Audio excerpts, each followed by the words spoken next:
City streets cover ground which at one time absorbed nearly all of the rain that fell upon it. Traditional, impervious surfaces such as concrete and asphalt won't allow water or pollutants to filter through the soil below. New surfaces like permeable or pervious pavements slow and clean stormwater before it reaches our streams.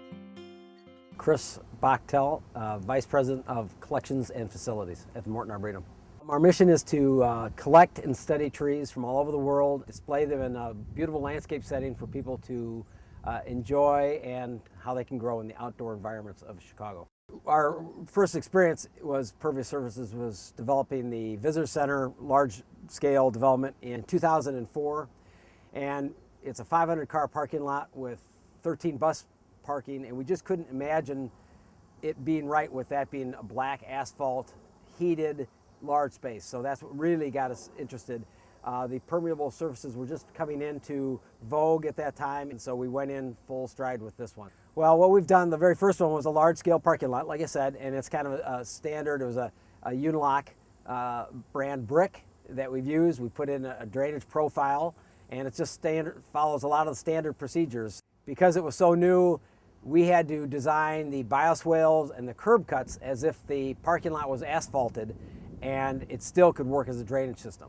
Now, regulations have eased since that point because there's more confidence from the permitting agencies and things like this and the county agencies with that. So now we've got a number of samples of pedestrian walkways that are in various different brands, all the same principles of water going around the edges. But the key is putting it in a drainage profile so the water can be either slowly captured down below and then drain off slowly. We have one that's innovative. It's recycled glass pavement. And we've had some tests, we've had some replacement of it, and now it seems to be working much better than the initial installation.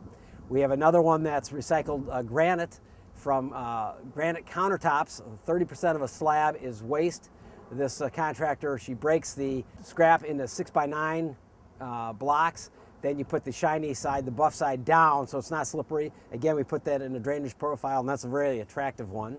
And then the last one we have, which we just put in this year in 2012, was one that's made of 30% fly ash with a polymer that's compressed, no baking involved, so it's got a very small carbon footprint because it doesn't use a kiln to bake the bricks. These terms actually get mixed around, but one you can call permeable, and that is actually the water bleeds kind of through it. And we have permeable concrete and these glass where it goes through this. The others are pervious that are going on the edges of a solid brick and the core. So, but the core, the idea is that you're getting the water to go through lots of surface area of gravels that have edges, that have some bacteria, that clean the water. But for urban streams, particularly the first one, is just cooling. A large asphalt parking lot, you can have fish kills because of the heat of the water coming off at 100 degrees into a water system. Where these, by the surface area, cools them, oxygenates them as they move through these things, and then goes into a stream that's much cleaner, cooler, and should be oxygenated. The installation cost versus, let's say, a permeable system, and this is a generic answer with these things, versus an asphalt system, you'll see probably a third to a 50% increase of the installation cost. There's no doubt about that. But putting in a detention system at all, because let's say you have this impervious system, you have to put that cost against the cost of the pavement.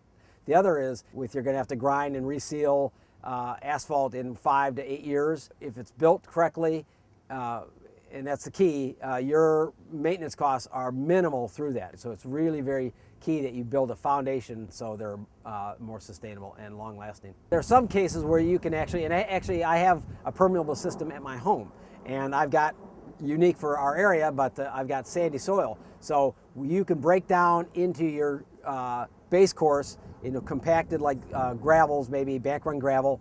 Then you have a drainage course. You have a finer course that the bricks actually sit on, but it's still clean without fines, so it drains through. If it's built well, you're not getting the frost heaving. If it's installed then level, you can sweep it, you can plow it. These are high compression concrete pavers in most cases that are laid flat. They're not moving. Throughout the institution, we're a green organization, and I think I'd say we're not radical in that regard, but we make common sense choices of what can be done for a place of our scale and the number of people we have and things like that. And we continue on. Each year we make continued improvements in sustainability and keep notching it up what we're trying to do.